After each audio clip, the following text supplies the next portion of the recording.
স্বাগতম অ্যাডেবক্স of audio book সিরিজে। আজ আমরা শুনব এক অসাধারণ ও অনুপ্রেরণামূলক বই, the power of now by Eckhart Tolle, যার বাংলা রূপান্তর আমরা 30টি অধ্যায়ে ভাগ করে উপস্থাপন করছি। এই বইটি আমাদের শেখায় কিভাবে বর্তমান মুহূর্তে বাঁচতে হয় এবং কিভাবে অতীত ও ভবিষ্যতের চিন্তা থেকে নিজেকে মুক্ত করে প্রকৃত শান্তি লাভ করা যায়। চলুন শুরু করি এই আত্মোপলব্ধির যাত্রা। অধ্যায় 1, এখনই জীবনের একমাত্র সময়। আপনি যদি সত্যি জীবনের গভীরতাকে উপলব্ধি করতে চান, তাহলে আপনাকে ফিরে আসতে হবে এখন, এই মুহূর্তে। এই অধ্যায়ে লেখক আমাদের বোঝাতে চান, জীবনের একমাত্র বাস্তব সময় হলো বর্তমান। অতীত কেবল স্মৃতি, আর ভবিষ্যৎ শুধুই কল্পনা। অথচ আমরা বেশিরভাগ সময় অতীতের পাপবোধ, দুঃখ অথবা ভবিষ্যতের ভয়, আশা বা পরিকল্পনায় ডুবে থাকি। এইভাবে আমরা জীবন থেকে বিচ্ছিন্ন হয়ে পড়ি। আমাদের দুঃখ, উদ্বেগ, হতাশার মূল কারণ হলো আমরা এখনকে এড়িয়ে যাই। তাই সত্যিকারের মুক্তি পেতে হলে এই মুহূর্তে সম্পূর্ণরূপে উপস্থিত থাকতে শিখতে হবে। অধ্যায় 2, মনের দাসত্ব থেকে মুক্তি। আপনার মন একটি যন্ত্র, কিন্তু আপনি যদি সেটা নিয়ন্ত্রণ না করেন, তবে সেটাই আপনাকে নিয়ন্ত্রণ করবে। এই অধ্যায়ে বলা হয়েছে, আমাদের মন সবসময় অতীত আর ভবিষ্যতের চিন্তায় ব্যস্ত। আমরা কখনো থেমে বর্তমান মুহূর্তে থাকি না। মন প্রতিনিয়ত আমাদের চিন্তায় আচ্ছন্ন করে রাখে, ভালো মন্দ, বিচার, আশা আকাঙ্ক্ষা, ভয়, স্মৃতি ইত্যাদি দিয়ে। লেখক বলেন, আপনি আপনার চিন্তা নন। আপনি সেই সচেতন সত্তা যিনি চিন্তাগুলো লক্ষ্য করেন। এই সত্যটি উপলব্ধি করলেই শুরু হয় আত্মজাগরণ। অধ্যায় 3, নিজের চিন্তা ও অনুভূতিকে দেখা শেখা। চিন্তার মধ্যে হারিয়ে যাবেন না। চিন্তাকে দূর থেকে দেখুন, ঠিক যেমনভাবে আকাশ দেখে একটি মেঘকে। এখানে একটি সহজ কিন্তু শক্তিশালী অনুশীলনের কথা বলা হয়েছে, অবজার্ভিং দ্য থটস, মানে নিজের চিন্তাকে লক্ষ্য করা। চিন্তাকে বন্ধ করতে হবে না, শুধু তার স্রোতকে দূর থেকে দেখতে হবে।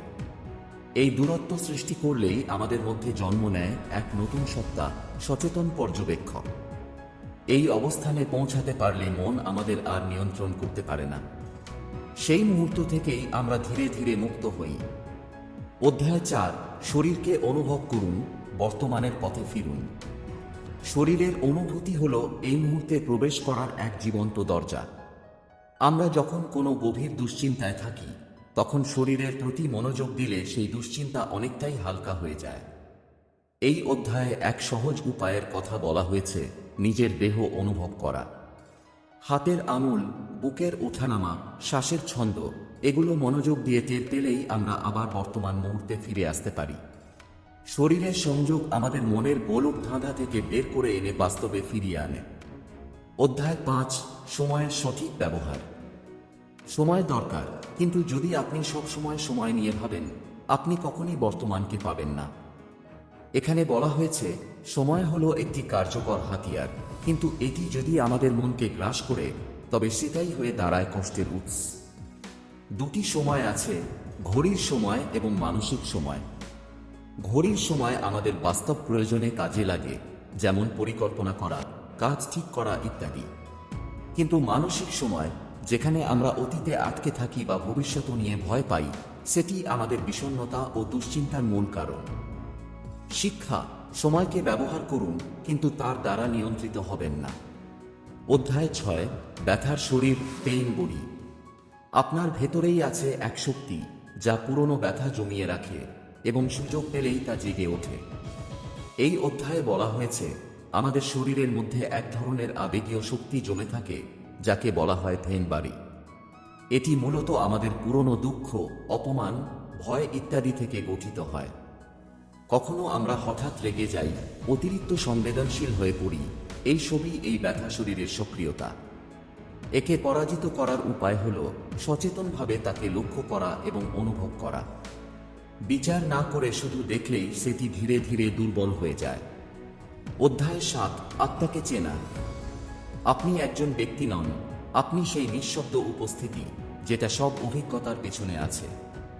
এখানে লেখক আমাদের নিয়ে যান গভীর আত্মোপলব্ধির দিকে। আমরা যদি চিন্তা, আবেগ, শরীর সবকিছুকে দূর থেকে দেখি, তাহলে প্রশ্ন আসে, তবে আমি কে? উত্তর হলো, আপনি সেই সচেতন উপস্থিতি যেটি সবকিছু লক্ষ্য করছে। এই উপলব্ধি আপনার জীবনের মানে পাল্টে দিতে পারে।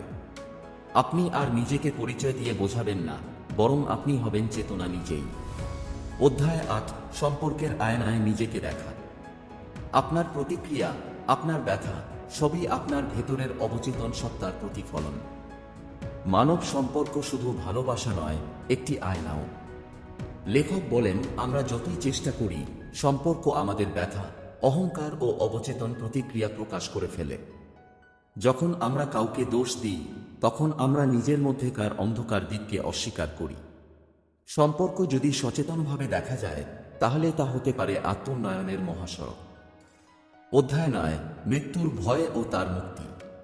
যে জানে সে অমর, সে আর কখনো মরার ভয় পায় না। আমরা সবাই মৃত্যুকে ভয় পাই, কারণ আমরা দেহ ও মনের সত্তার সাথে নিজেদের গুলিয়ে ফেলেছি। কিন্তু আমাদের প্রকৃত সত্তা, চেতনা, কখনোই মারা যায় না। এই সত্য উপলব্ধি করতে পারলে মৃত্যু আর শত্রু থাকে না, বরং হয়ে ওঠে রূপান্তরের এক দ্বার। মৃত্যুর ভয় কমলে জীবন হয়ে ওঠে আরো গভীর, আরো প্রশান্ত। অধ্যায় 10, চেতনার বিবর্তন। জাগরণ একদিনে হয় না, কিন্তু তা এক মুহূর্তেই শুরু হয়। চেতনার বিবর্তন একটি ধাপে ধাপে চলমান পথ, কিন্তু শুরুটা হয় ঠিক এই মুহূর্তে, যখন আপনি একবার হলেও সম্পূর্ণভাবে এখনকে গ্রহণ করেন। এই অধ্যায়ে লেখক বলেন, মুক্তি কোনো দূরের ভবিষ্যৎ নয়, তা হলো এই মুহূর্তের গভীর উপলব্ধি। এই উপলব্ধি মানুষের ভেতরের চেতনাকে রূপান্তর করে। আপনি এখন পর্যন্ত শুনলেন দ্য পাওয়ার অব নাও এর প্রথম 10টি অধ্যায়। আপনার সঙ্গে শেয়ার করা হলো সময়, মন, ব্যথা, শরীর এবং আত্মোপলব্ধির গুরুত্বপূর্ণ দিক। এখন আমরা এগিয়ে যাব পরবর্তী অধ্যায়গুলোতে, যেখানে আরও গভীরভাবে আলোচিত হবে আত্মচেতনা, বর্তমানের ক্ষমতা এবং আলোকিত জীবনের পথ। অধ্যায় 11, সত্যিকার বর্তমান কি? বর্তমান কোনো তত্ত্ব নয়, এটি একটি গভীর অনুভব, একটি অস্তিত্বের অবস্থা। এখানে লেখক ব্যাখ্যা করেন, বর্তমান শুধু একটা সময়ের ধাপ নয়, এটি এক রকমের চেতনা। এই চেতনা তখনই আসে যখন আমরা সমস্ত বিচার, বিশ্লেষণ, স্মৃতি ও চিন্তাকে পাশ কাটিয়ে এই মুহূর্তকে অনুভব করি। অনেকেই ভাবে বর্তমানে থাকা মানে হচ্ছে শুধু সময়কে বোঝা, কিন্তু বাস্তবে এটি হলো মনের চিন্তার বাইরে গিয়ে নিজের অস্তিত্বকে অনুভব করা। এই সত্যিকার বর্তমানই হলো প্রকৃত শান্তি ও মুক্তির উৎস। অধ্যায় 12, বেদনার সঙ্গে সহবাস। বেদনাকে এড়িয়ে চললে তা আরো গভীর হয়, কিন্তু তাকে আলোর মতো লক্ষ্য করলে তা গলে যায়। আমরা যে কোনো ব্যথা বা দুঃখ এড়িয়ে যেতে চাই, কিন্তু লেখক বলেন, প্রকৃত মুক্তি তখনই আসে যখন আমরা সেই ব্যথাকে পুরোপুরি অনুভব করতে সাহসী হই। না পালিয়ে, না চাপা দিয়ে, বরং চুপচাপ সেটা অনুভব করি। এই প্রক্রিয়ায় ব্যথা আপনি তার শক্তি হারিয়ে ফেলে, কারণ আপনি তখন আর তার প্রতিক্রিয়াশীল দাস নন, আপনি তখন একজন জাগ্রত দর্শক। অধ্যায় 13, আত্মপরিচয় ও আমি বোধ। আপনি যে ভাবেন আপনি কে, সেটাই আপনার আসল সমস্যা। এই অধ্যায়ে লেখক এক গভীর সত্য তুলে ধরেন, আমরা নিজের সাথে যে পরিচয় তৈরি করেছি তা আসলে মনের গড়া এক ফিকশন। আমরা বলি, আমি ছাত্র, আমি বাবা, আমি সফল, আমি ব্যর্থ, কিন্তু এগুলো সবই বাহ্যিক পরিচয়। আপনার প্রকৃত সত্তা এগুলোর বাইরে। আপনি হচ্ছেন সেই অব্যক্ত চেতনা, যেটা সব অভিজ্ঞতার পেছনে থাকে। এই চেতনার সঙ্গে যুক্ত হলে আমরা আত্মগ্লানির, অহংকারের বা হীনমন্যতার জাল থেকে মুক্তি পাই। অধ্যায় 14, প্রতিরোধ বনাম গ্রহণ। যা আছে তা মেনে নেওয়াই হলো আসল শক্তি, প্রতিরোধই দুর্বলতা। এই অধ্যায়টি আমাদের শেখায়, জীবনের যে কোনো মুহূর্তে আমরা হয় প্রতিরোধ করতে পারি, নয়তো গ্রহণ করতে পারি। যদি আমরা প্রতিটি পরিস্থিতিকে প্রতিপক্ষ হিসেবে দেখি, তাহলে সবসময় আমরা চাপ ও লড়াইয়ের মধ্যে থাকব। কিন্তু যদি আমরা যা আছে তাকে গ্রহণ করি, তাহলে সেই পরিস্থিতির মধ্যেও শান্তি খুঁজে পাব। এই গ্রহণ মানে হাল ছেড়ে দেওয়া নয়, বরং সেই মুহূর্তকে স্বীকার করা, যেন ভেতর থেকে শক্তি উঠে আসে। অধ্যায় 15, চিন্তার পরিধির বাইরে। চিন্তা ভালো চাকর, কিন্তু খারাপ প্রভু। মানুষের উন্নয়নের অন্যতম বড় বাধা হল নিজ চিন্তার গণ্ডির বাইরে যেতে না পারা। এই অধ্যায়ে বলা হয়েছে, চিন্তা শুধু অতীতের তথ্য নিয়ে কাজ করে, তাই তার সীমা আছে। কিন্তু সৃষ্টিশীলতা, আনন্দ, প্রেম এসব আসে চিন্তার বাইরের জায়গা থেকে। যখন আমরা মনের অতিরিক্ত চিন্তা থামিয়ে নিঃশব্দে থাকি, তখন প্রকৃত বোধ তৈরি হয়। এই নিঃশব্দতাই আত্মিক মুক্তির পথ। অধ্যায় 16, নীরবতা ও স্থিরতা। শব্দের নিচে যে নীরবতা, ঘটনার নিচে যে স্থিরতা, সেটি আপনি। নীরবতা কেবল শব্দের অনুপস্থিতি নয়, এটি এক গভীর আধ্যাত্মিক বাস্তবতা। এখানে লেখক বলেন, আপনি যদি প্রতিটি ঘটনার ভিতরের নিস্তব্ধতা অনুভব করতে পারেন, তাহলে নিজের সত্য সত্তার সঙ্গে সংযোগ হবে। এই স্থিরতা কোনো বাহ্যিক ব্যাপার নয়, বরং আপনার চেতনার অবস্থা। এই অবস্থায় আপনি প্রতিক্রিয়া না করে উত্তর দিতে পারেন এবং জীবনের প্রতি গভীর স্বীকৃতি জন্ম নেয়। অধ্যায় 17, অহংয়ের ছায়া। অহং নিজেকে বাঁচাতে চায়, যদিও এর অস্তিত্বই একটি মিথ্যা। অহং সবসময় অন্যের থেকে বেশি হতে চায়, নিজেকে আলাদা ভাবতে চায়। এই অধ্যায়ে একবার দেখান কিভাবে অহং আমাদের মনে একটি মিথ্যা আত্মপরিচয় তৈরি করে এবং কষ্টের জন্ম দেয়। যখন কেউ আমাদের সমালোচনা করে, উপেক্ষা করে বা অবজ্ঞা করে, তখন আমরা ব্যথা পাই, কারণ অহং আঘাত পায়। কিন্তু আপনি যদি বুঝতে পারেন যে আপনি এই অহং নন, তাহলে সেই আঘাত আপনাকে আর কাঁদাতে পারবে না। অধ্যায় 18, জাগরণের মুহূর্ত। জীবনের প্রতিটি মুহূর্তই হতে পারে জাগরণের মুহূর্ত, যদি আপনি সচেতন থাকেন। এই অধ্যায়ে বলা হয়েছে, আমাদের প্রতিদিনের সাধারণ অভিজ্ঞতার মধ্যেও আত্মজাগরণের সুযোগ লুকিয়ে আছে। এক কাপ চা পান করা, হাঁটতে হাঁটতে বাতাস অনুভব করা বা কারো চোখের দিকে তাকিয়ে থাকা, এগুলো সব হতে পারে জাগরণের জানালা। শর্ত একটাই, আপনি এই মুহূর্তে সচেতনভাবে উপস্থিত থাকুন। এই উপস্থিতি ধীরে ধীরে আপনাকে জাগিয়ে তুলবে। অধ্যায় 19, আত্মসমর্পণ, শক্তির দ্বার। যা ঘটছে তাকে স্বীকার করুন, তার প্রতিরোধ করবেন না। এই আত্মসমর্পণেই লুকিয়ে আছে চূড়ান্ত শক্তি। আত্মসমর্পণ শব্দটি দুর্বলতার প্রতীক মনে হলেও লেখের মতে এটি আসল শক্তি। যখন আমরা জীবনের সাথে যুদ্ধ না করে যা ঘটছে তাকে গ্রহণ করি, তখন আমাদের ভিতরকার শক্তি উন্মোচিত হয়। এই শক্তি আসে শান্তি থেকে, ভীতির বাইরে গিয়ে আত্মবিশ্বাস থেকে। আত্মসমর্পণ মানে হল জীবনের স্রোতে সাঁতার না কেটে ভেসে থাকা, বিশ্বাস রেখে।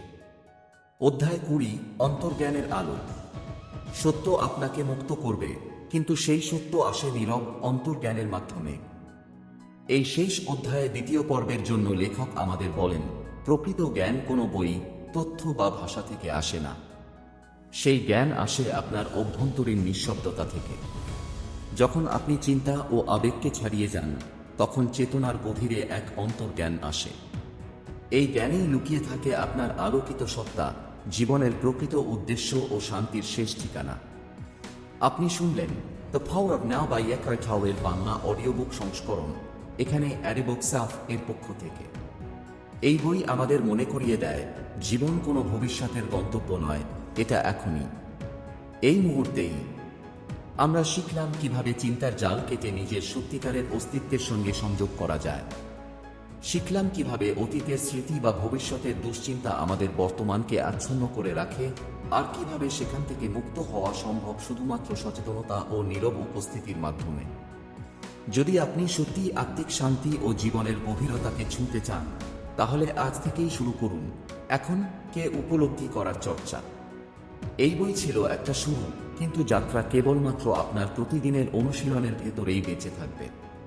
আমাদের চ্যানেল আদি বুক সেলফ এ আপনি আরও এমন অনুপ্রেরণামূলক ও জীবন বদলে দেওয়া বইয়ের বাংলা অডিও বুক পাবেন। আপনি শুনলেন the power of now by Eckhart টলের বাংলা অডিও বুক সংস্করণ, এখানে অ্যাডিবক্সাফ এর পক্ষ থেকে। এই বই আমাদের মনে করিয়ে দেয়, জীবন কোনো ভবিষ্যতের গন্তব্য নয়, এটা এখনই, এই মুহূর্তেই। আমরা শিখলাম কিভাবে চিন্তার জাল কেটে নিজের সত্যিকারের অস্তিত্বের সঙ্গে সংযোগ করা যায়। শিখলাম কিভাবে অতীতের স্মৃতি বা ভবিষ্যতের দুশ্চিন্তা আমাদের বর্তমানকে আচ্ছন্ন করে রাখে, আর কিভাবে সেখান থেকে মুক্ত হওয়া সম্ভব শুধুমাত্র সচেতনতা ও নীরব উপস্থিতির মাধ্যমে। যদি আপনি সত্যিই আত্মিক শান্তি ও জীবনের গভীরতাকে ছুঁতে চান, তাহলে আজ থেকেই শুরু করুন এখন কে উপলব্ধি করার চর্চা। এই বই ছিল একটা শুরু, কিন্তু যাত্রা কেবলমাত্র আপনার প্রতিদিনের অনুশীলনের ভেতরেই বেঁচে থাকবে। আমাদের চ্যানেল অ্যাডিবক্সাফ এ আপনি আরও এমন অনুপ্রেরণামূলক ও জীবন বদলে দেওয়া বইয়ের বাংলা অডিও বুক পাবেন। সাবস্ক্রাইব করতে ভুলবেন না, যেন আপনি পরবর্তী অডিও বুকগুলো সবার আগে পেতে পারেন। সচেতন থাকুন, বর্তমান থাকুন, ভালো থাকুন। রাধে রাধে করতে ভুলবেন না, যেন আপনি পরবর্তী অডিও বুকগুলো সবার আগে পেতে পারেন। সচেতন থাকুন, বর্তমান থাকুন, ভালো থাকুন। রাধে রাধে।